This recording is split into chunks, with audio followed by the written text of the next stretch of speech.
étaient là durant la fin de semaine et aujourd'hui vous qui êtes venus, donc c'est vraiment une joie de servir le Seigneur. C'est le même Seigneur autour de la terre, amen, sur les 5 continents du monde. On bénit notre Sauveur et que Dieu soit glorifié évidemment pour sa fidélité, sa persévérance avec chacun d'entre nous. Vous avez entendu dire que ça fait 50 ans que je sers le Seigneur, c'est vrai, amen, et je bénis Dieu évidemment pour la fidélité du Seigneur au travers de toutes ces années. Il est un Dieu merveilleux, un Dieu glorieux. Il m'a pris derrière les haussières des bateaux de la marine et là j'ai invoqué le Seigneur. Il m'a sauvé, il m'a pardonné, il m'a libéré, il m'a justifié, il a inscrit mon nom sur son livre de vie, il a mis sur mes épaules fragiles et frêles une robe de justice, amen, que je suis allé chercher à un endroit appelé le Calvaire, amen. C'est là à Golgotha que tout s'est passé et nous glorifions le Seigneur, amen. Gloire à Dieu. Que Dieu soit béni. Vous pouvez vous asseoir quelques instants, alléluia. Gloire à Dieu. Vous avez les salutations, évidemment, de vos frères et sœurs du Canada, particulièrement donc de la région de Montréal. Le Seigneur est un Dieu qui agit, amen, tout autour de la terre. Il est celui qui rassemble ses enfants dans ces derniers jours. Nous avons besoin, évidemment, de sa force, de sa grâce, de sa puissance. Vous avez les salutations de beaucoup d'endroits où je vais dans le monde. Cette année, je suis allé à Haïti, je suis allé au Togo, je suis allé dans différents pays d'Afrique et dernièrement, j'étais avec les Gitans de France et donc je glorifie le Seigneur. Tous ces gens-là vous saluent. Hein, partout où je passe, ils me disent tout le temps, Pasteur Bourgier, saluez bien tous vos frères partout où vous irez, que vraiment le Seigneur soit glorifié dans chacun des particules de son corps autour de la terre. Et il est un Dieu, évidemment, qui nous aime, un Dieu que nous allons voir, un Dieu qui va nous accueillir aux portes de la gloire. C'est lui, le Seigneur Jésus, qui a fait ces choses-là, qui a prévu ces choses-là, et la vie n'aurait aucun sens sans lui. La vie n'a absolument aucun sens.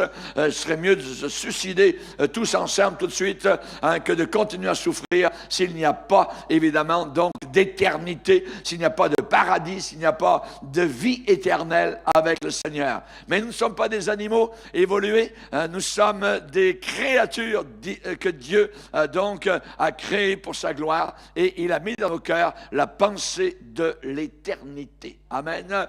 Votre petit chat, votre petit chien n'a pas cette pensée-là. Amen. Il est bien gentil, tout ça, hein, mais il n'a pas dans son cœur cette pensée d'éternité. Vous ne verrez jamais votre chien ou votre chat hein, ou quelques animaux quelconques ou quelques singes se mettre à genoux et prier Dieu. C'est impossible, vous voyez.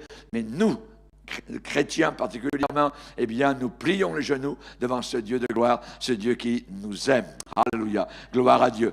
Je glorifie le Seigneur pour, évidemment, son œuvre.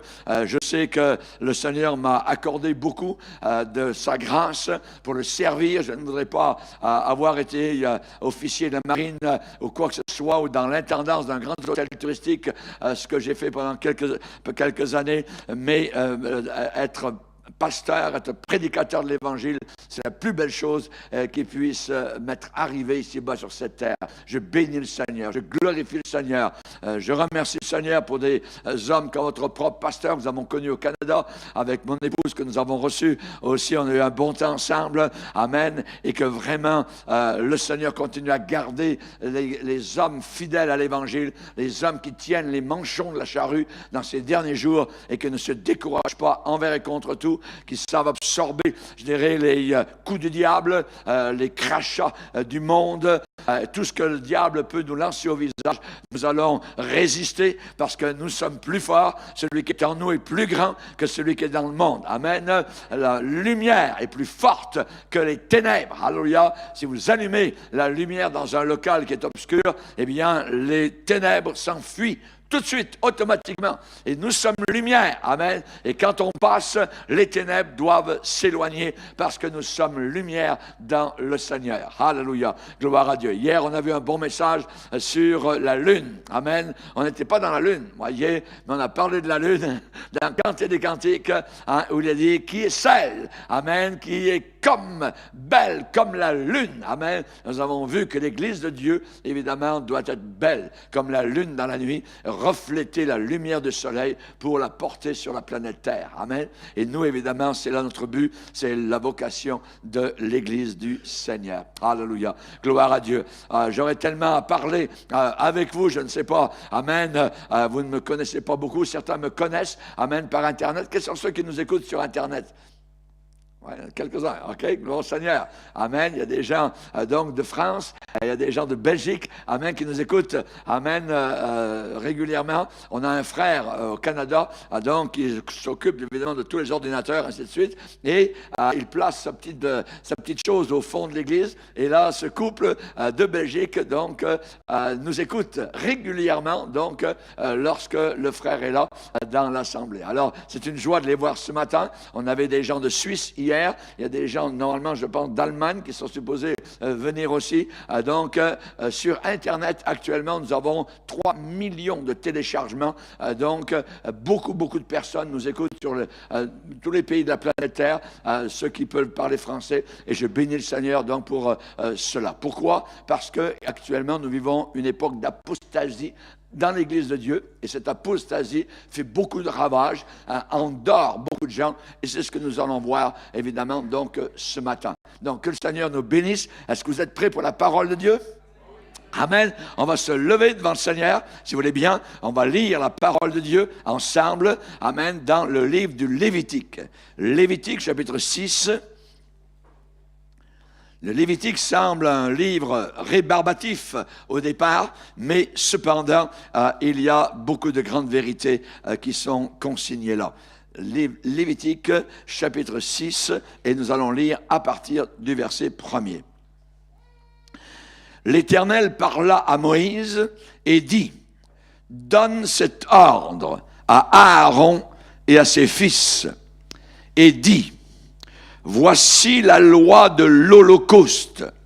L'Holocauste restera sur le foyer de l'autel toute la nuit jusqu'au matin, et le feu brûlera sur l'autel. Le sacrificateur revêtira sa tunique de lin, mettra des caleçons sur sa chair, il enlèvera la cendre faite par le feu qui aura consumé l'Holocauste sur l'autel, et la déposera près de l'autel. Puis il quittera ses vêtements et en mettra d'autres pour porter la cendre hors du camp dans un lieu pur. Le feu brûlera sur l'autel, il ne s'éteindra point.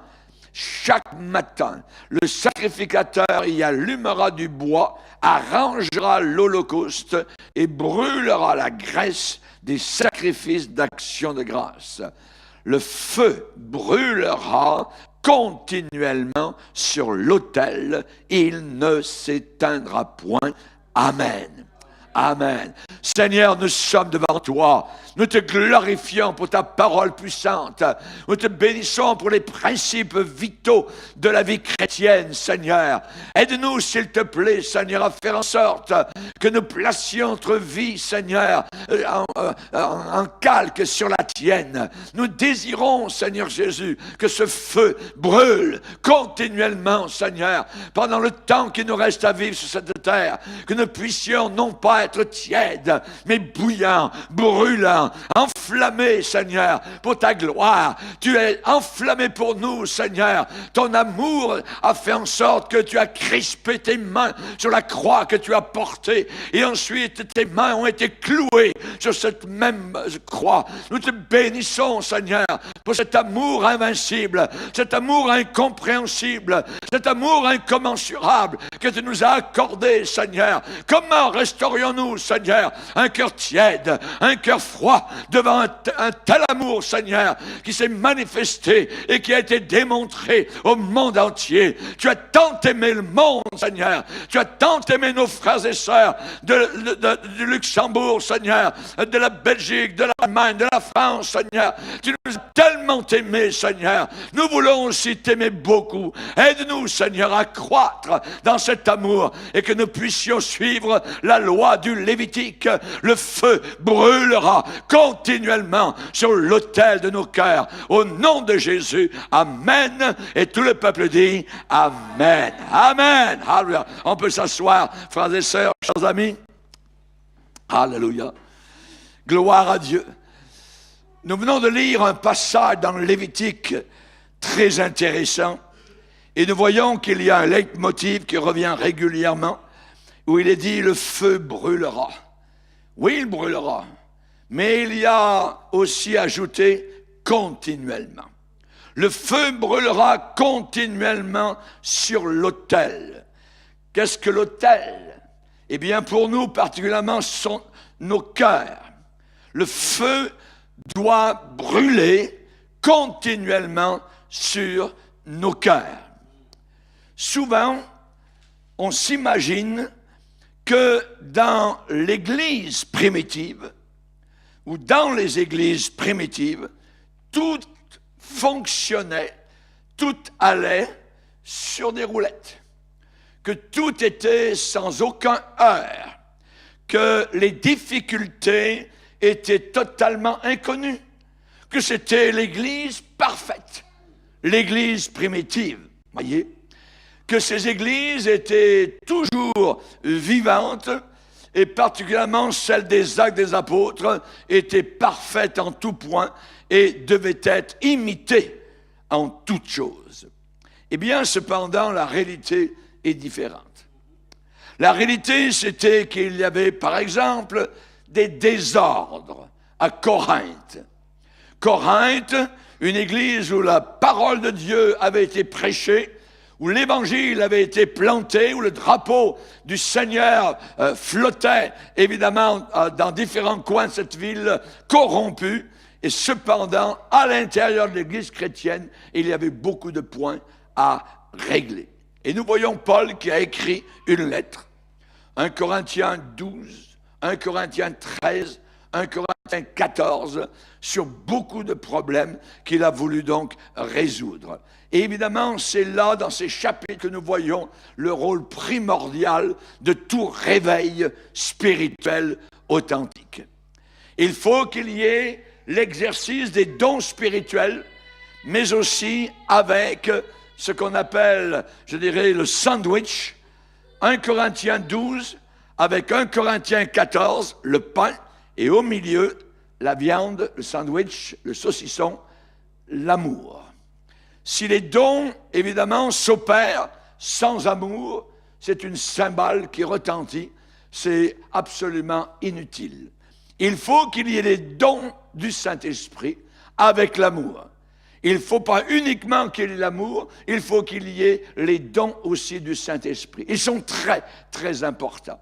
La Bible dit de les rechercher. Voyez. Et à Corinthe, il y avait des gens à l'intérieur des réunions qui se mettaient à parler, des femmes qui étaient dans les balcons en haut, qui parlaient à son mari. Hey, chérie, qu'est-ce que l'apôtre Paul vient de dire? Ils se mettaient à parler, il y avait des désordres, tout ça. Paul a voulu évidemment mettre un peu d'ordre dans toutes ces choses-là. Ce n'étaient pas des églises parfaites. Voyez. Il y avait évidemment Paul qui a écrit « Dieu est un Dieu d'ordre », un Dieu d'ordre. Voyez, Dieu fonctionne dans l'ordre. Le diable fonctionne dans le désordre.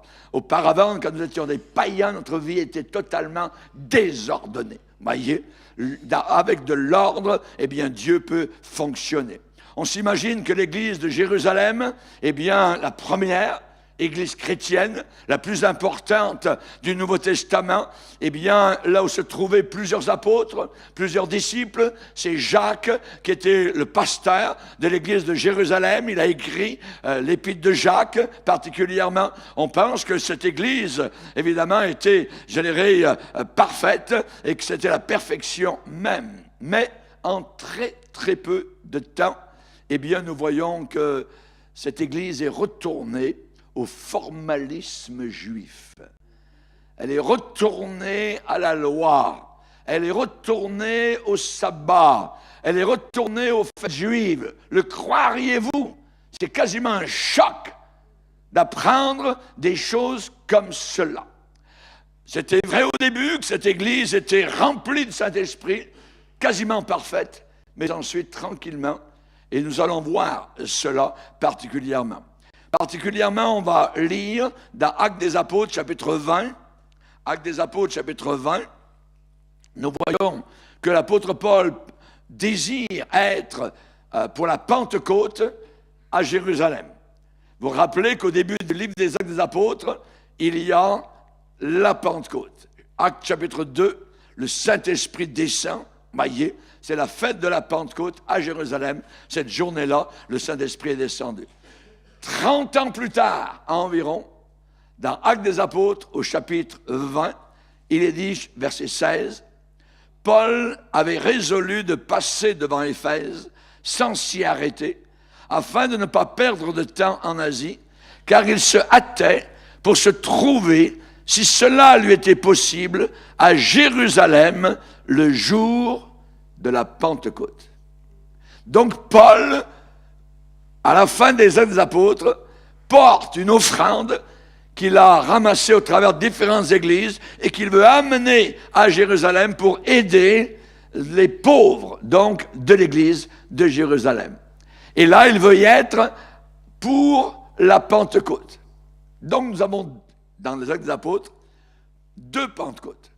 Nous avons la première Pentecôte, Actes chapitre 2, et nous avons, à la fin, la Pentecôte, donc, où Paul va apporter donc l'offrande qu'il a ramassée un peu partout, donc en Grèce et dans différents, pour aider les autres. Maintenant, regardez ce qui se passe. Ce qu'on lui dit. Au chapitre 21, Paul arrive à Jérusalem, il est reçu par les anciens, verset 17, Acte 21, verset 17, « Lorsque nous arrivâmes à Jérusalem, les frères nous reçurent avec joie. Le lendemain, Paul se rendit avec nous chez Jacques, donc il est le pasteur principal de l'église de Jérusalem, et tous les anciens s'y réunirent. Après les avoir salués, il raconta en détail ce que Dieu avait fait au milieu des païens par son ministère. Quand ils l'eurent entendu, ils glorifièrent Dieu, puis ils dirent, regardez bien ce qu'ils lui disent, l'état donc de l'Église pour la dernière Pentecôte, la deuxième à Jérusalem. Ils lui disent quoi? Ils disent à Paul, tu vois, frère, combien de milliers de Juifs ont cru, et tous sont zélés pour la loi. Et tous sont zélés pour, pas Jésus, pour la loi. Verset 21. Or, ils ont appris que tu enseignes à tous les Juifs qui sont parmi les païens à renoncer à Moïse, leur disant de ne pas circoncire les enfants, de ne pas se conformer aux coutumes. Cette Église, maintenant, 30 ans plus tard, se conforme aux coutumes juives, continue à obéir à Moïse. Voyez, ce n'est plus Jésus-Christ qui prend la première place. Ils sont retournés au formalisme religieux. La religion a repris ses racines dans le cœur de cette Église qui avait commencé par la puissance du Saint-Esprit et où uniquement Christ était honoré. Ils ont du zèle. Ils avaient du zèle, mais sans intelligence. Sans intelligence. Voyez? Donc, tout cela pour vous dire qu'il y a une très grande leçon pour nous aujourd'hui. Nous, au XXIe siècle, arrivés à la fin des temps, j'aimerais vous parler de cette situation-là. Sommes-nous dans la première Pentecôte? Ou sommes-nous dans la dernière Pentecôte? Sommes-nous dans Actes chapitre 2 ou vivons-nous dans Actes chapitre 21? C'est la question que nous allons nous poser. Grande leçon pour nous. Qu'est-ce que Jésus a enseigné? Jésus a dit, à la fin des temps, la charité du plus grand nombre se refroidira. Ça veut dire l'amour de Dieu va se refroidir dans beaucoup de cœurs. Cet amour de Dieu, cette charité, eh bien, elle ne se trouve pas parmi les païens. Elle se trouve parmi les chrétiens, ceux qui ont donné leur cœur et leur vie à Jésus. Et Jésus a dit, le plus grand nombre de chrétiens, de supposés chrétiens, vont se refroidir. Alors, qu'est-ce qui se passe? Je désire, je suis déterminé à faire partie du plus petit nombre. Si le grand nombre se refroidit, je ne veux pas suivre leur exemple. Je veux rester et demeurer et résider dans la première Pentecôte et pas dans la deuxième Pentecôte. Avec le temps qui passe, notre désir de servir Dieu peut facilement s'émousser. L'Esprit de Dieu parle. L'Esprit de Dieu dit expressément. Ça veut dire avec une certitude absolue que dans les derniers temps, beaucoup abandonneront la foi. Ce n'est pas les païens qui abandonnent la foi, ils ne l'ont jamais eue. Mais ce sont des supposés chrétiens, des pseudo-chrétiens.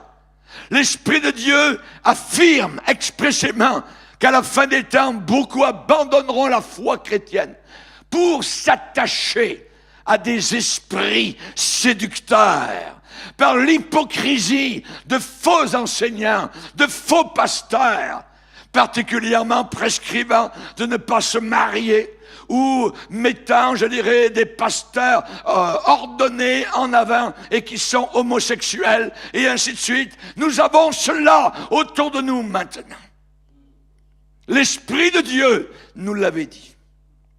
Alors, je ne veux pas faire partie de cela.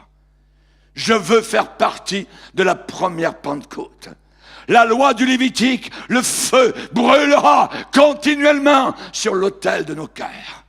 Il ne faut pas que ce feu baisse, que l'intensité diminue, que mon amour pour Jésus se refroidisse.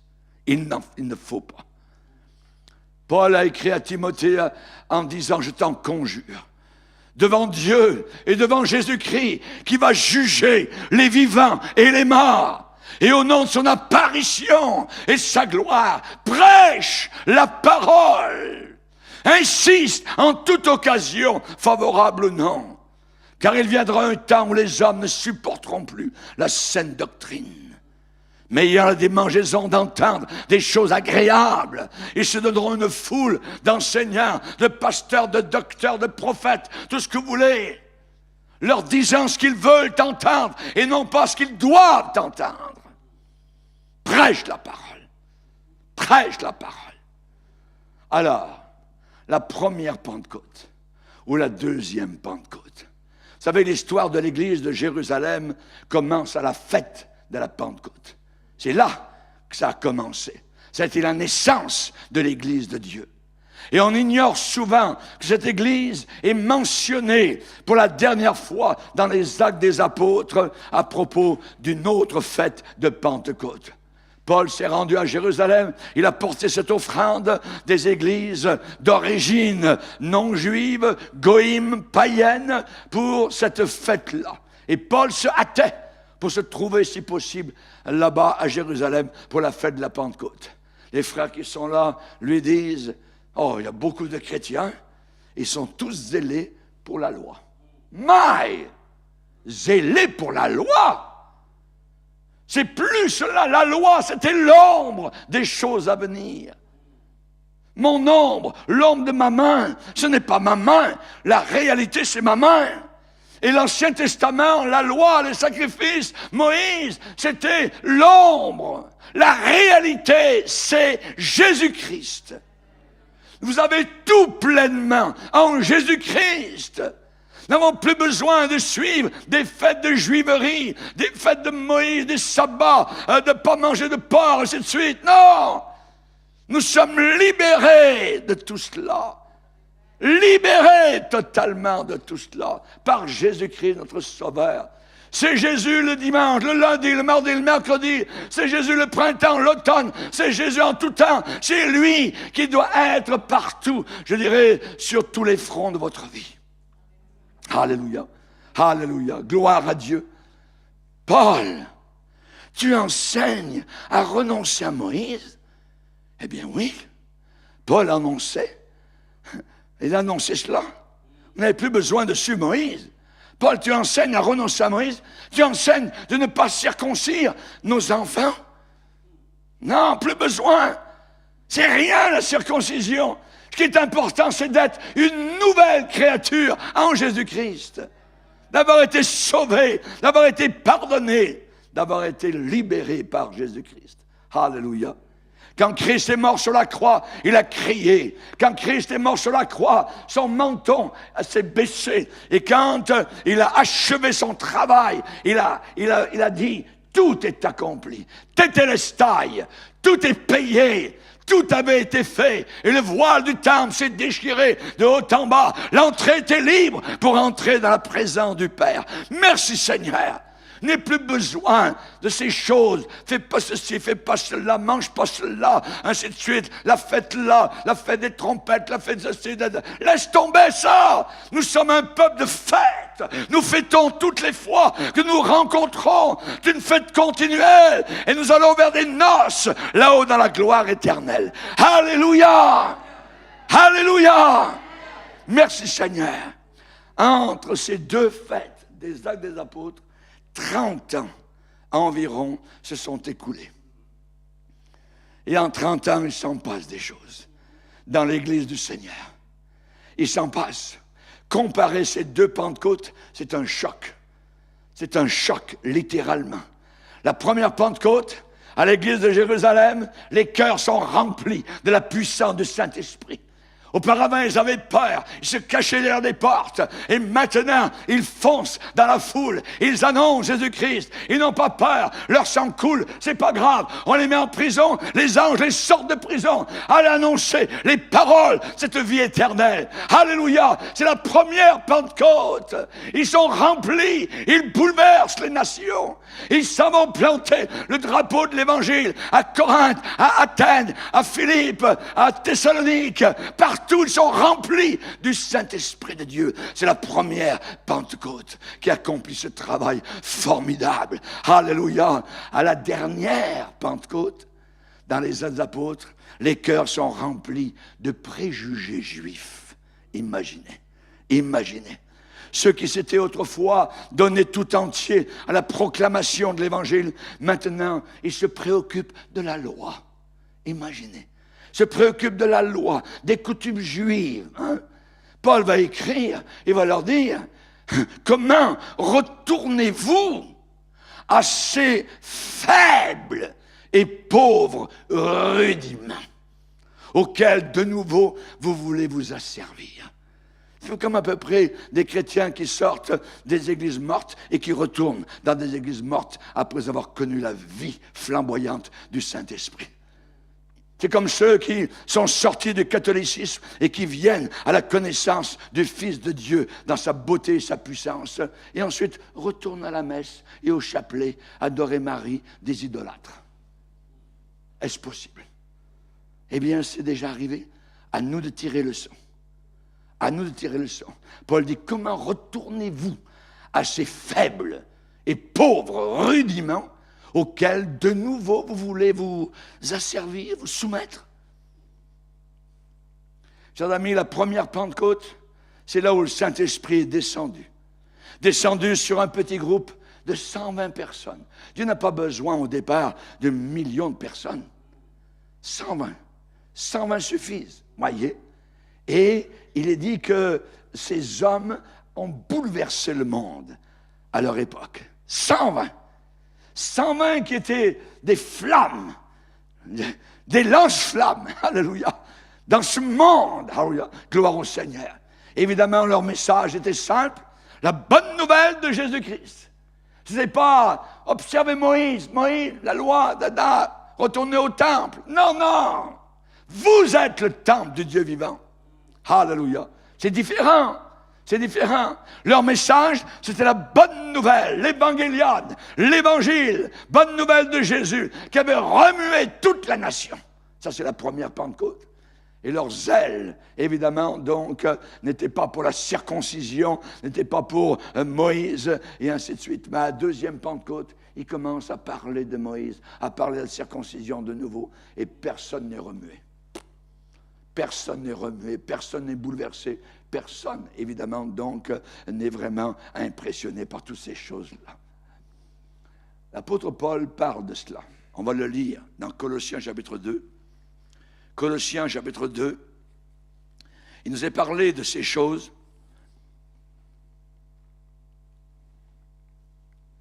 Verset 8, « Prenez garde que personne ne fasse de vous sa proie par la philosophie païenne, et par une vaine tromperie, un mensonge, s'appuyant sur quoi? Sur la tradition des hommes, sur les rudiments du monde, et non pas sur Christ. Car en lui, en Christ, habite corporellement dans un corps toute la plénitude de la divinité. Vous avez tout, pleinement, en lui, qui est le chef de toute domination et de toute autorité. Et c'est en lui que vous avez été circoncis, d'une circoncision que la main n'a pas faite, mais de la circoncision, la véritable, la circoncision de Christ, qui consiste dans le dépouillement du corps de la chair. Et ensuite, il va dire un peu plus loin, verset 16, que personne donc ne vous juge au sujet du manger ou du boire, ou au sujet d'une fête juive, ou d'une nouvelle lune, ou des sabbats. C'était l'ombre des choses à venir. Ce n'était pas la réalité. Mais le corps, la réalité, elle est en Christ. Amen. Elle est en Christ, la réalité. Elle n'est plus dans l'ombre des choses, amen, de l'Ancien Testament. Alors évidemment, à la première Pentecôte, eh bien, les chrétiens ont ouvert la porte de la foi à tous les hommes. Chez Corneille particulièrement, eh bien, ils ont enseigné, Pierre a dit, quiconque invoquera le nom du Seigneur sera sauvé. Il n'a pas dit quiconque fera les œuvres de la loi, les sacrifices, tout ça, ton mouton, allez le tuer. Non, quiconque invoquera le nom du Seigneur, Jésus, sera sauvé. Sera sauvé. Voilà, ils ont ouvert la porte pour la première fois, donc, aux non-juifs. Merci Seigneur. Mais à la dernière Pentecôte, eh bien, les voilà qui se préoccupent bien plus d'eux-mêmes. Et ils disent, à l'égard des païens qui ont cru, nous leur avons écrit. Donc soudain, il y a une scission maintenant à l'intérieur de l'Église. Il y a les Juifs, supposément, qui sont retournés chrétiens, qui sont retournés donc à la juiverie, et il y a les païens. Donc soudain, on fait une distinction. Alors que le royaume de Dieu, il n'y a aucune distinction. Moi, quand je voyage au travers de la planète Terre, je peux être en Amérique du Nord, du Sud, je peux être en Afrique, tout ça, et ça transcende toutes les couleurs de peau, amen, toutes les, je dirais, les nationalités, parce que nous avons un même Seigneur qui est ressuscité d'entre les morts. Amen. Alléluia. Gloire au Seigneur. Dans l'Église chrétienne, il n'y a pas une culture africaine. Dans l'Église chrétienne, il n'y a pas une culture américaine ou canadienne. Il n'y a pas une culture européenne ou asiatique. C'est la culture éternelle du royaume de Dieu. Alléluia. Jean a dit, et je les vis venir de toute tribu de la terre. Ils venaient du nord, du sud, de l'est, de l'ouest. Là-haut dans la gloire, nous serons tous réunis dans la présence du Seigneur. Amen. Amen. Alléluia. Gloire à Dieu. À la première Pentecôte, il y avait une unité d'esprit. Tous ensemble, ils étaient unis dans l'Esprit de Dieu. Ils ont dit, la promesse est pour vous, pour vos enfants, et pour tous ceux que notre Dieu appellera en aussi grand nombre qu'il le fera. Mais voilà qu'à la dernière Pentecôte, les païens sont tenus à distance. Les goïms sont tenus à distance. Puisqu'on dit à Paul, à la dernière Pentecôte, mais pour les païens, voilà ce qui se passe. Voyez? Non. À la première Pentecôte, tous les chrétiens sont animés de cette vie nouvelle en Jésus-Christ, puissante. Personne ne pouvait les arrêter. Personne ne pouvait les stopper. Ils disaient devant les cours de justice, religieuses ou civiles, nous ne pouvons pas ne pas parler de ce que nous avons vu et entendu. On n'arrivait pas à leur faire fermer leur bouche. Ils préféraient que leur sang coule que d'avoir la bouche fermée. Aujourd'hui, beaucoup de chrétiens ont la bouche bâillonnée. Ils ne parlent pas, ils sont comme des chiens muets, incapables d'aboyer. Il y a des pasteurs qui sont des chiens muets, incapables d'aboyer. Vous leur posez la question sur ce qu'ils croient. Ils ne peuvent pas parler. Pourquoi? Parce que leur bouche est remplie de billets de banque. Ils sont payés, vous voyez, et ils ne veulent pas perdre leur salaire. Ah, si monsieur dans mon assemblée qui donne une grosse dîme, eh bien, je pourrais peut-être l'offenser si je dis ceci, je dis cela. Non! C'est à sa bouche qu'on demande la vérité. Selon Malachie, il faut qu'il déclare, il faut qu'il dise. Paul, ne te tais pas, déclare mon conseil. Si quelqu'un a honte de moi devant les hommes et de mes paroles, j'aurai honte de lui aussi devant mon Père qui est dans les cieux. Si quelqu'un se tient pour moi et pour mes paroles devant les hommes, je me tiendrai aussi pour lui devant mon Père qui est dans les cieux. N'aie pas honte. Paul a dit, je n'ai pas honte de l'évangile. L'évangile, c'est pas une honte.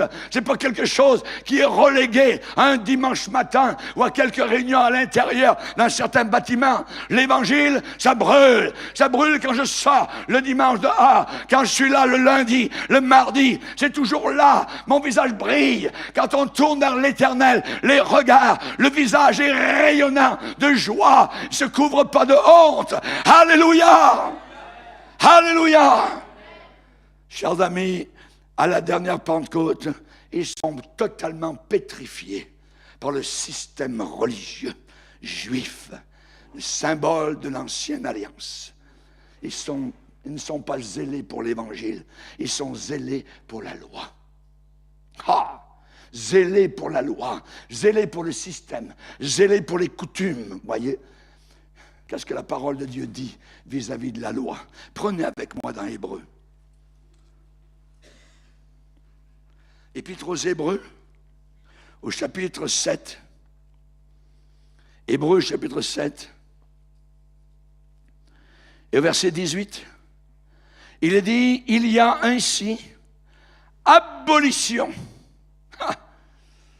annulation, abolition d'une ordonnance antérieure à cause de son impuissance et de son inutilité, car la loi n'a rien amené à la perfection. Mais maintenant, il y a introduction d'une meilleure. Nous avons quelque chose de meilleur, une meilleure espérance par laquelle nous nous approchons de Dieu. Alléluia. Donc la loi, la Bible dit qu'il y a deux adjectifs, elle est qualifiée. Un, elle est impuissante. Deux, elle est inutile. Inutile. Et ils sont retournés à l'impuissance et à l'inutilité. À la deuxième Pentecôte, ils sont zélés pour la loi. Voyez un peu la dégradation, le recul. Regardez, dans nous, comme chrétiens, qu'est-ce que nous avons? Nous avons quelque chose de meilleur. Regardez au verset 22. Jésus est par cela même le garant d'une alliance plus excellente. Ça veut dire meilleure. Regardez au chapitre 8 et au verset 6. Jésus. Mais maintenant, il a obtenu un ministère d'autant supérieur qu'il est le médiateur d'une alliance plus excellente qui a été établie sur de meilleures promesses. Regardez un peu plus loin, chapitre 10 et le verset 1er.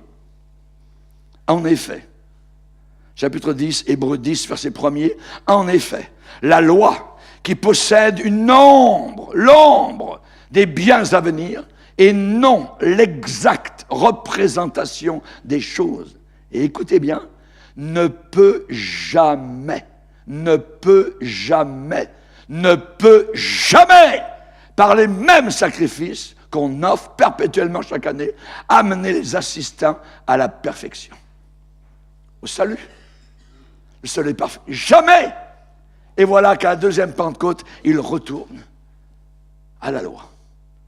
Il retourne à ce qui ne peut jamais amener au salut. Il n'y a qu'un seul moyen pour aller au salut. Et c'est à Golgotha. C'est la croix. C'est là où la tête du serpent a été écrasée. La promesse de Genèse 3,15 s'est accomplie. Hé, Satan! La postérité de la femme t'écrasera la tête. Et tu lui blesseras le talon. Oui, Christ a été blessé. Oui, il est mort sur la croix.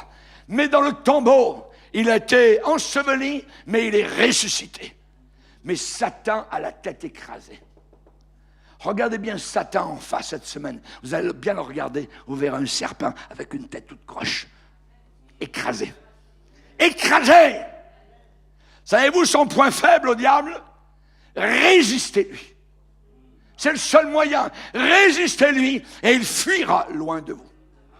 Et il fuira loin de vous. Donc nous voyons à la dernière Pentecôte, ils sont zélés pour la loi, ils ont peur du système religieux, ils veulent se soumettre aux autorités religieuses de leur époque, de l'ancienne alliance, mais ce n'est pas l'amour pour le Seigneur.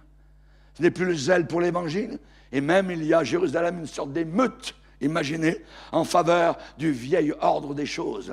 Ils vont quasiment se jeter sur l'apôtre Paul parce que Paul dit ça ne sert plus à rien, la circoncision. Moïse, ça ne sert plus à rien. La loi, elle ne peut jamais amener au salut. Ils sont retournés. On reçoit un choc. Et Paul écrit aux Galates, qui voulaient aussi retourner à la loi. Il leur dit, aux Galates, dépourvus de sens. Ça veut dire insensé. Aux Galates, fous. Aux Galates, dépourvus de sens. Qui vous a fasciné? Qui vous a hypnotisé? Vous, aux yeux de qui Christ a été dépeint, prêché, annoncé, claironné comme crucifié. C'est la croix. Si la croix ne peut pas vous sauver, rien ne peut le faire. Rien ne pourra le faire. Rien. Alors la question, sommes-nous en mission ou sommes-nous en démission? Sommes-nous dans l'avance ou dans le recul? Sommes-nous dans l'évangélisation ou sommes-nous dans la stagnation? Sommes-nous dans la vision ou sommes-nous dans la division? Sommes-nous dans l'aventure avec Dieu et la victoire ou la défaite, vaincue? Où en sommes-nous? Vous avez tout pleinement en Jésus-Christ. N'oubliez jamais, tout est en Jésus. Nous sommes plus que vainqueurs. Ne vous laissez pas distraire. Ne vous laissez pas distraire. Le diable voudrait qu'on regarde ici, qu'on regarde là. Voyez, un peu comme un certain apôtre a dit, Jésus, et lui là-bas, qu'est-ce qui va lui arriver de ça? Laisse faire. Toi, suis-moi. Toi, suis-moi. Ne regarde ni à droite ni à gauche. Regarde Jésus. Les yeux fixés. Les yeux boltés, les yeux, je dirais, comme un vis, qu'on vis serré, que tes yeux soient fixés sur Jésus-Christ, ton Sauveur. Amen. Rappelez-vous le petit Samuel, dans un milieu apostat dans lequel il vivait. Le sacrificateur était en train de vivre un état de rétrograde. Ses fils, évidemment, étaient en train de coucher avec les filles de l'église. C'était abominable. Et même au milieu de ce tas de fumier, eh bien, une belle fleur était en train de pousser. C'était le petit Samuel. Et il est dit que le petit Samuel ne laissait tomber à terre aucune des paroles du Seigneur. Ces chrétiens de la deuxième Pentecôte ont laissé tomber à terre la parole de Dieu. Ne laisse jamais tomber à terre la parole du Seigneur.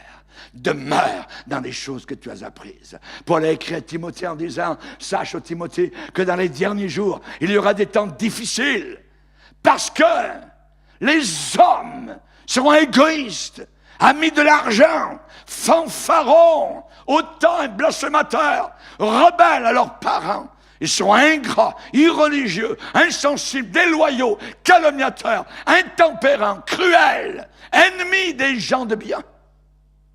Toi, demeure dans les choses que tu as apprises. Bouge pas de là. Reste. dans les choses que tu as apprises et reconnues certaines. Parce que beaucoup vont être dérivés, beaucoup vont être, je dirais, balayés par les puissances diaboliques de la fin des temps qui va balayer la terre. Reste, demeure dans l'évangile de gloire qui t'a sauvé, qui t'a pardonné. Une question qu'on va se poser, comment, après la première Pentecôte, a-t-on pu en venir si rapidement au formalisme de la dernière Pentecôte? Comment ça a pu se faire? Voyez, comment ça a pu se faire? La Bible dit de nous attacher aux choses que nous avons entendues. On s'attache à des choses qu'on a entendues, les choses de Dieu, les choses réelles. La Bible dit combien les paroles vraies sont persuasives. Quand un païen vient au milieu des chrétiens et qu'un prédicateur est enflammé par la parole de Dieu, ce païen sait que ce qui est dit en avant, c'est vrai. Il peut l'accepter ou le refuser. Il peut sortir, claquer la porte, c'est son affaire. Mais il sait que ce qui est dit est véritable. Les paroles vraies sont persuasives. C'est le livre que nous avons appelé Bible, avec ses 66 livres d'Apocalypse jusqu'à la Genèse en remontant. C'est le seul et unique livre de Dieu ici-bas sur la terre. Non, pas besoin d'autres livres. On n'a pas besoin du livre des Mormons, du livre des témoins de Jéhovah, du livre de l'Islam. On n'a pas besoin du Coran. On n'a pas besoin de rien du tout. On n'a pas besoin des écrits d'Ellen White, des Adventistes du 7e jour. On a besoin d'un seul livre, la parole de Dieu. Cette parole est là, et c'est cette même parole que vous allez retrouver devant vous, devant le trône de Dieu, qui vous jugera. Cette même parole que nous avons sur la planète Terre. Il y a là un message pour nos propres cœurs, un avertissement sur le danger à éviter, un rappel à vivre la première Pentecôte sans aboutir à l'échec de la deuxième Pentecôte. Le Seigneur a bien dit qu'il y aurait à la fin des vierges sages, mais il y aura aussi des vierges folles. Sommes-nous dans la folie? Sommes-nous dans la sagesse? Le cœur humain est enclin à laisser toute chose devenir ordinaire, monotone. Oh, il faut aller au culte ce matin. Oui, on y va. Oui. Ça prend quasiment une grue pour nous tirer. Oui. Ça, c'est dangereux, ça. C'est très dangereux. Je suis dans la joie quand on me dit « Allons à la maison du Seigneur ». Alléluia. Certains, ce matin, ont fait des centaines de kilomètres pour venir entendre la parole de Dieu. La reine de Séba fera honte à ceux qui, habitant très proche d'un lieu de culte, ne sortent pas de leur lit le dimanche matin. La reine de Séba, elle a fait des milliers de kilomètres pour venir entendre la sagesse. Chers amis, le cœur humain est enclin à se détourner du Seigneur. La fleur la plus belle, le lys, le plus beau, à la longue, peut apparaître aussi ordinaire que la petite pâquerette. Parce qu'on s'habitue. La première fois qu'on voit dans nos plates-bandes sortir ces beaux lys, mais c'est merveilleux. Et puis ensuite, les semaines passent, on s'habitue. Et on trouve que ce beau lys est aussi beau que la petite pâquerette. On peut s'habituer à la plus belle musique et la traiter de vacarme. On peut, avec l'habitude, être au pied du plus grand orateur. Et finalement, à la fin, à nos yeux, c'est seulement une outre pleine de vent. Avec l'habitude, le service religieux le plus émouvant n'arrive même plus à nous toucher. Il y a une couche de dureté, d'endurcissement qui a poussé autour de notre cœur. Et c'est la raison pour laquelle la Bible dit, faites bien attention. Faites bien attention qu'aucun de vous, aucun des chrétiens, des chrétiennes, ne s'endurcisse, ne devienne dur. On peut s'endurcir. On peut retourner au monde.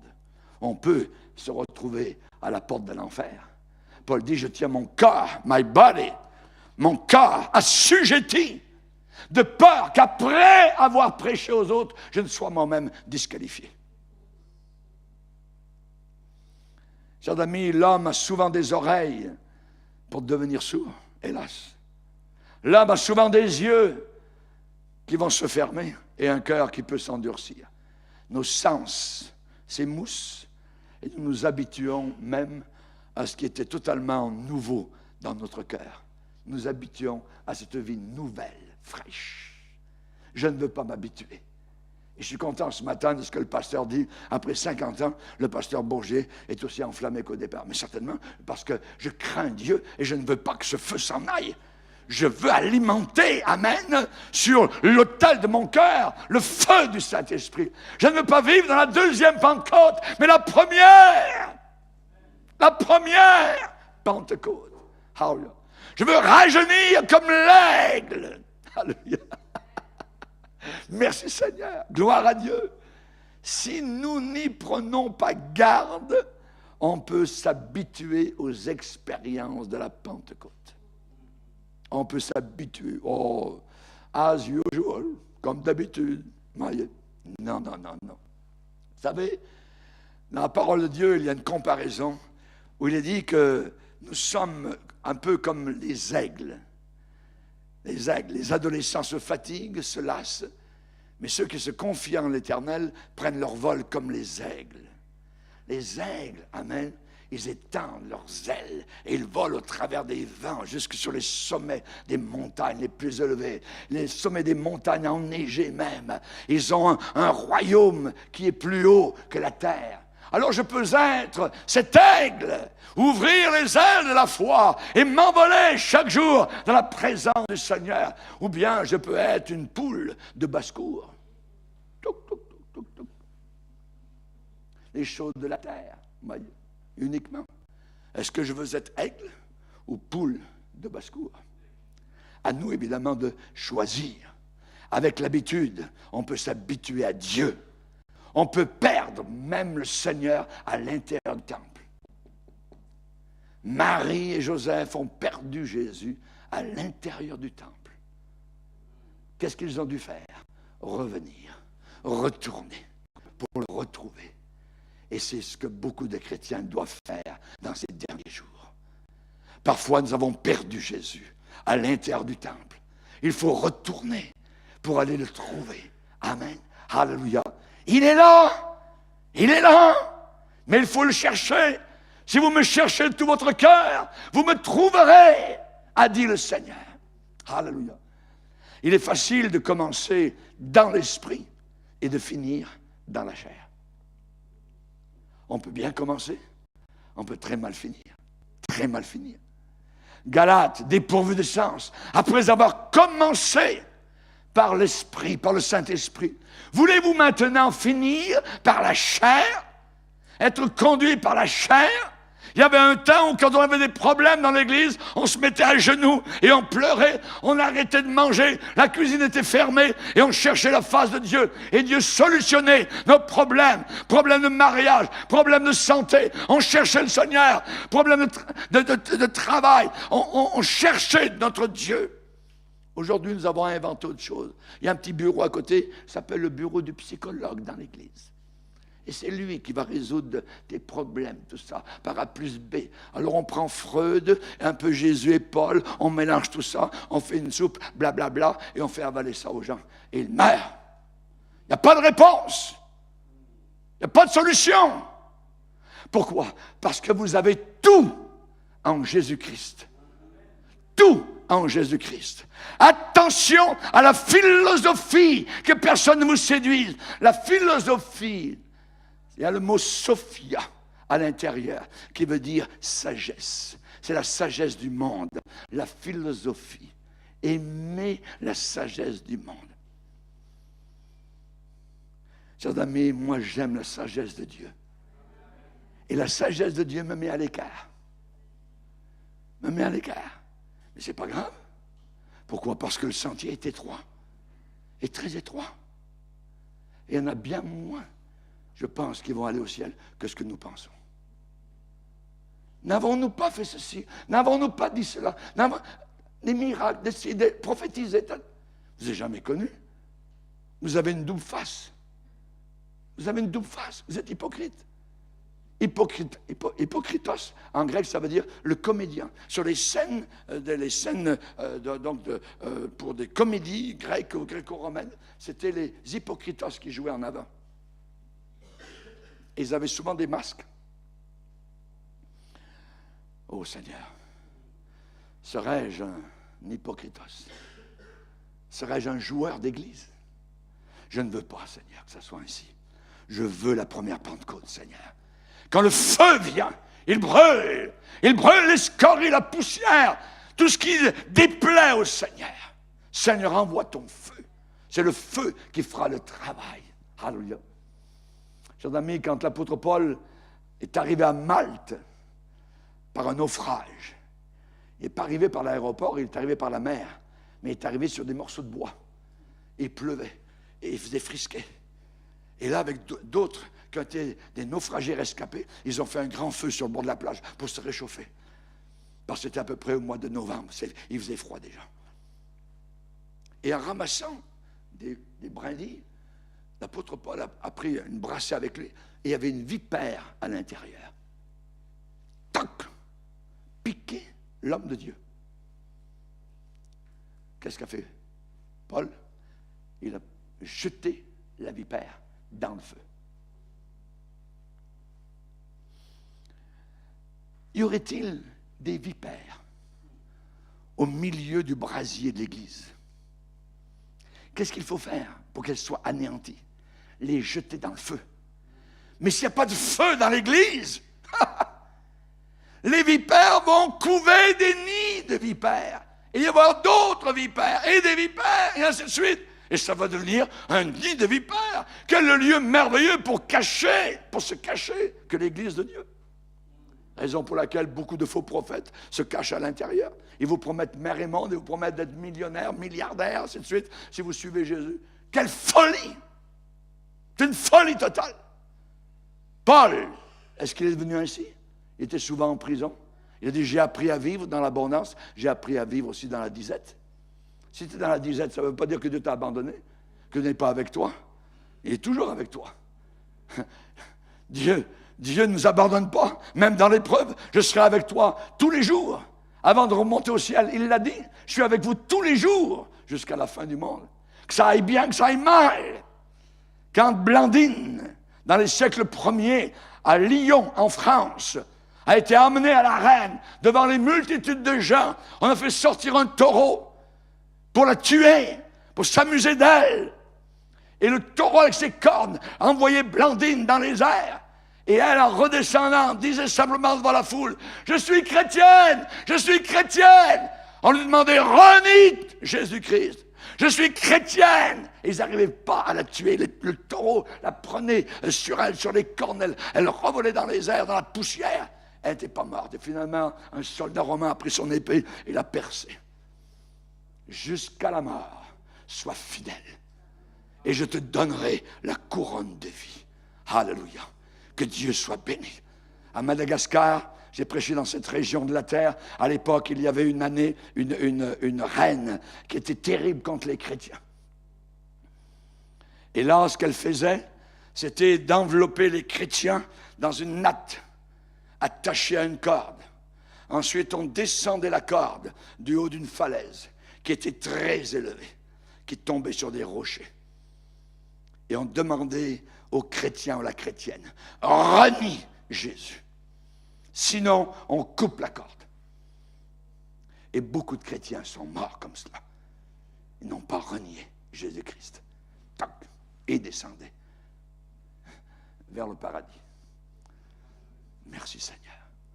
Aurions-nous ce courage?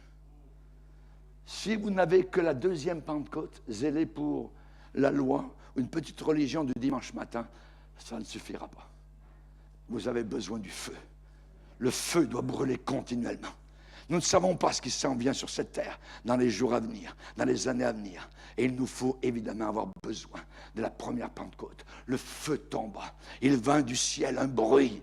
Il vint du ciel un bruit. Aujourd'hui, nous sommes habitués au bruit de la terre, aux musiques de la terre. Il faut être habitué au bruit du ciel. Il vint du ciel un bruit comme celui d'un vent impétueux qui remplit toute la salle où ils étaient réunis.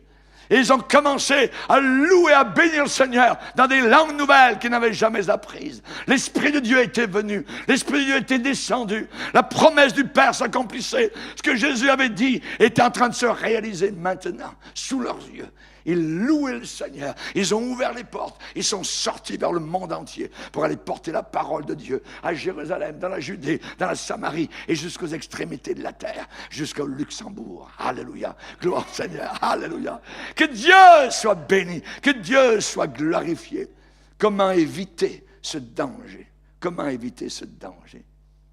Il faut offrir chaque jour votre corps au Seigneur. Le body que vous avez, il n'est pas à toi. Dans ce monde, le mouvement féministe dit « Mon corps m'appartient. C'est à moi. J'en fais ce que je veux. » No way! Pas question avec le Seigneur dans l'Église de Dieu.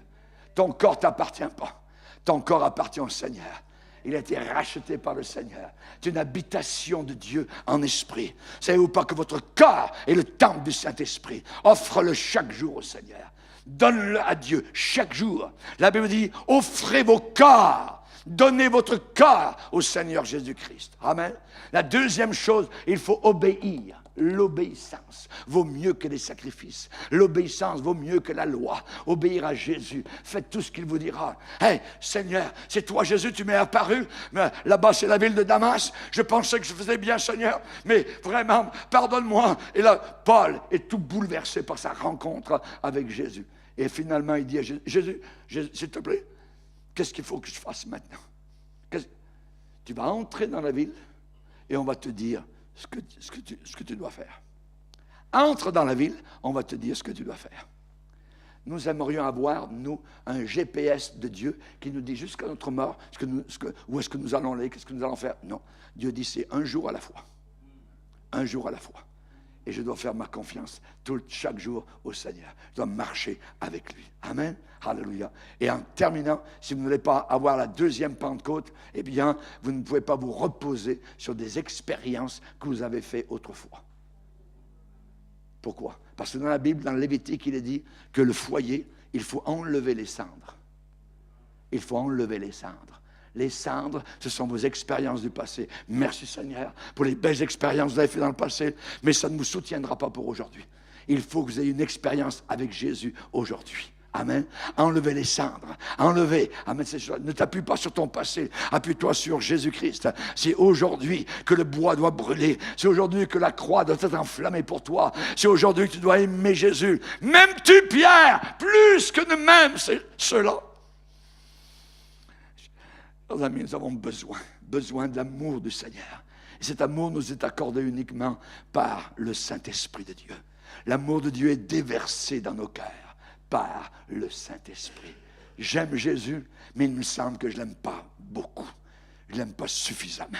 Je voudrais l'aimer encore plus. Je voudrais le connaître encore plus. Je voudrais m'avancer encore plus. Paul a dit, je considère maintenant toute chose comme de la boue, comme du fumier, pour la connaissance de Jésus-Christ.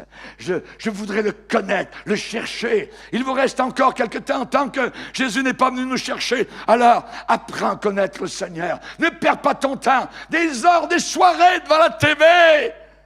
Mes chers amis, on perd notre temps. On perd notre temps. Nous avons besoin, amen, pas de télévision, mais de la vision de Dieu. Amen. Alléluia. Gloire au Seigneur. Je me rappelle avoir visité la maison de pasteur en France. Amen. Il y avait sa télévision qui était là. Il avait enlevé le verre qui était dessus et il avait mis à l'intérieur sa Bible. Alléluia. Gloire au Seigneur. Que Dieu puisse nous aider. Amen. Ne perdez pas votre temps, que ce feu brûle. C'est ce que le Seigneur a dit à l'église d'Éphèse. Ce que j'ai contre toi, c'est très bien. Tu es fidèle, tu as dévoilé les faux prophètes, la doctrine est bonne, tout ça. Mais ce que j'ai contre toi, c'est que tu as abandonné ton premier amour. Your first love. Ton premier amour. Où est-ce qu'il est? Primavera. Amen. Le premier amour. Cet amour frais. Cet amour que tu avais pour Jésus quand tu as été sauvé. Pasteur, quand est-ce que les réunions ont lieu? Lundi, mardi, mercredi? Ah, pas de problème, je serai là lundi, mardi, mercredi. Toutes les fois que l'église est ouverte, je vais être là. Quand est-ce qu'il y a la réunion de prière? Tel jour, telle date? Pas de problème, je serai là. Amen. Le feu nous brûle. Quand vous aimez, amen, rien Rien ne peut vous empêcher, amen, d'aller de l'avant. Que Dieu soit béni. Seigneur, nous sommes devant toi. Nous te bénissons pour ta parole. Nous te bénissons pour ce que tu viens de nous dire, Seigneur. Nous ne voulons pas de la deuxième Pentecôte, mais la première. Nous voulons, Seigneur, non pas les braises, non pas la cendre, mais nous voulons la flamme. Nous voulons le feu. Tu as fait tes serviteurs des flammes de feu. Et nous désirons, Seigneur, te servir. Remplis-nous tous, Seigneur, tout à nouveau, de la fraîcheur d'en haut, Seigneur, de la puissance du Saint-Esprit. Rien ne pourra ébranler, Seigneur, le monde et le diable sans la puissance du Saint-Esprit. Nous te prions, Seigneur, de nous remplir à déborder, Seigneur. Alléluia, gloire et honneur à ton nom, Seigneur. Tu as promis des fleuves d'eau vive qui couleraient notre sang. Tu parlais du Saint-Esprit que nous devrions recevoir. Nous te bénissons quand nous le voulons. Nous le désirons, Seigneur, comme le pasteur l'a déclaré tout à l'heure. C'est notre Père qui est si bon et capable, un Père qui est bon et capable de donner de bonnes choses à ses enfants. À combien plus forte raison le Père Céleste donnera-t-il le Saint-Esprit à ceux qui le lui demandent? Amen et amen. Alléluia. Levons-nous ensemble, frères et sœurs, devant le Seigneur. Alléluia. Alléluia. Alléluia. Jésus, Jésus. Amen. On va demander peut-être à nos sœurs de venir en avant, celles qui nous font louer le Seigneur. Amen. Et peut-être ce matin, nous avons besoin, amen, de retourner, besoin de revenir. Quelque part, peut-être au travers de la prédication, vous avez été touchés, vous avez été interpellés. Le Seigneur sait évidemment les besoins. Amen. Et j'aimerais que vous puissiez peut-être venir ici en avant et on va prier pour vous. On va demander que le Seigneur vous renouvelle. Si vous n'avez pas été baptisé, rempli du Saint-Esprit, avancez-vous en avant. Amen. Le Seigneur dit que quand on est baptisé du Saint-Esprit, on parle en langue. Pour parler en langue, il faut ouvrir votre bouche. Amen. Ouvrez votre bouche. Vous ne pouvez pas boire en ayant les lèvres fermées. Jésus a parlé de boire des eaux vives. Amen. Le Seigneur est là pour qu'on reçoive la puissance du Saint-Esprit, le baptême dans le Saint-Esprit. Quand on peut plonger, amen, on peut aller au bout du plongeoir. Mais ensuite, il ne faut pas redescendre. Il faut aller au bout du plongeoir et hop, on saute. Alléluia. On loue le Seigneur. On le bénit dans ses langues nouvelles comme il nous accorde. La Bible dit, celui qui parle en langue ne parle pas aux hommes, mais à Dieu. Donc c'est une prière, une louange. Et personne ne le comprend. C'est en esprit qu'il dit des mystères. Seigneur désire cela pour chacun de vous. Amen. Alléluia. Gloire à Dieu.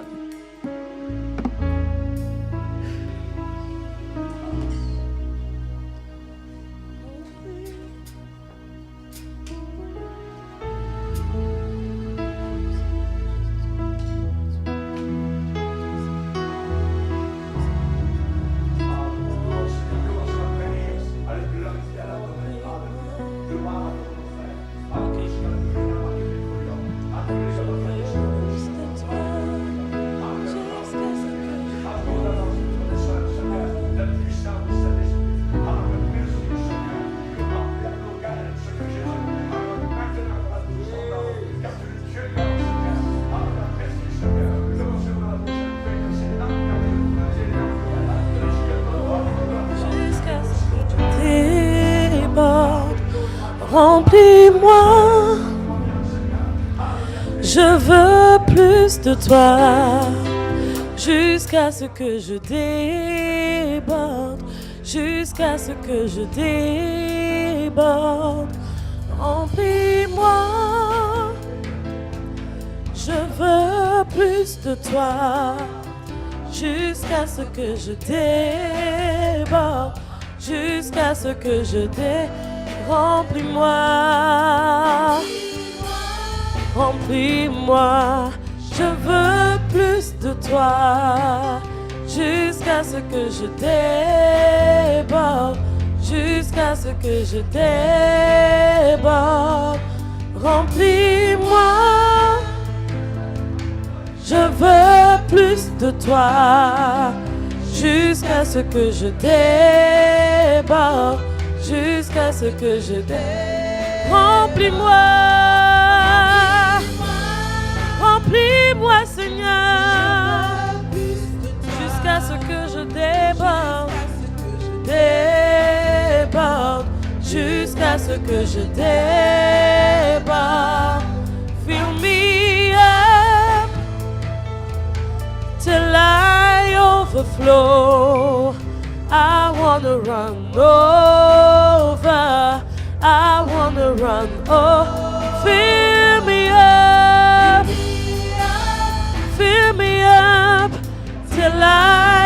overflow. I wanna run over. I wanna run. Remplis-moi, remplis-moi. Je veux plus de toi. Jusqu'à ce que je déborde. Déborde. Jusqu'à ce que je déborde.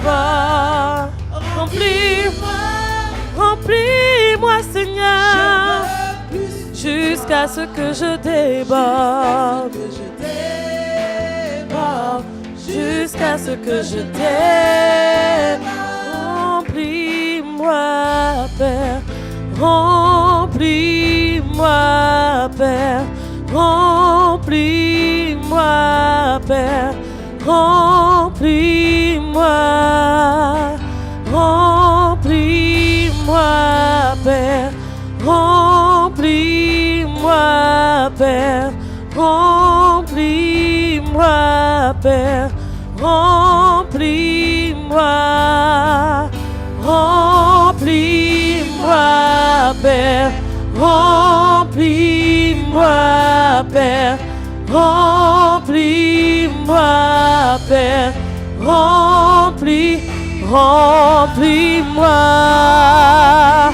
Plus de toi, Seigneur. Plus de ton esprit. Plus de ton feu. Oh, remplis-moi. Remplis-moi, Seigneur. Je veux plus de toi. Plus de toi, Seigneur. Remplis-moi, Seigneur. Remplis-moi, Père. Remplis-moi, Père. Remplis-moi, Père. Remplis-moi. Remplis-moi.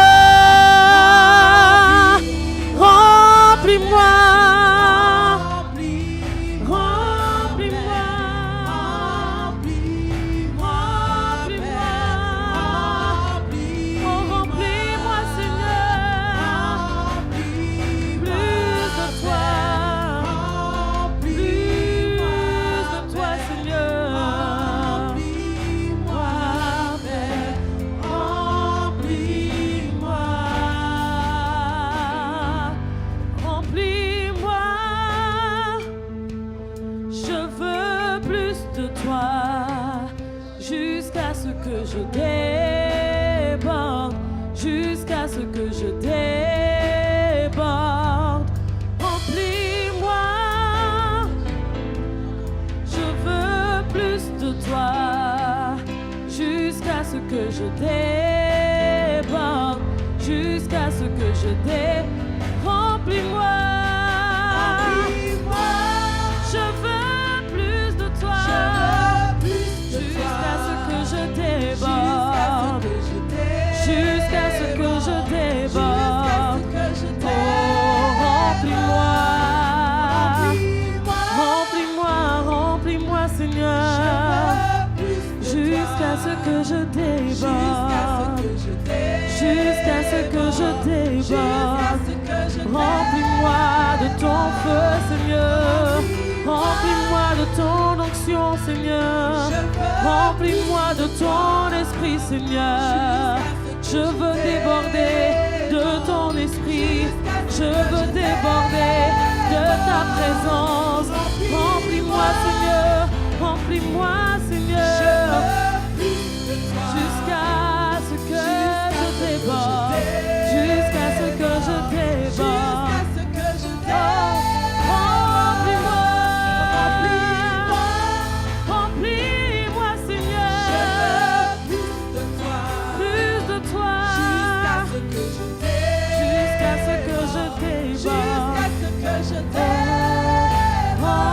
Remplis-moi, Père.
toi, Seigneur.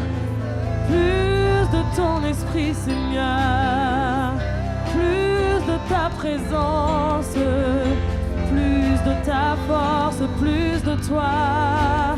Je veux plus de toi, Seigneur. Plus de ton esprit, Seigneur. Plus de ta présence, Seigneur. J'ai besoin de toi, plus de toi. Je veux plus de toi, Seigneur. Oui, plus de toi, Seigneur. Je ne veux pas me refroidir, Seigneur. Plus de ton feu, plus de toi.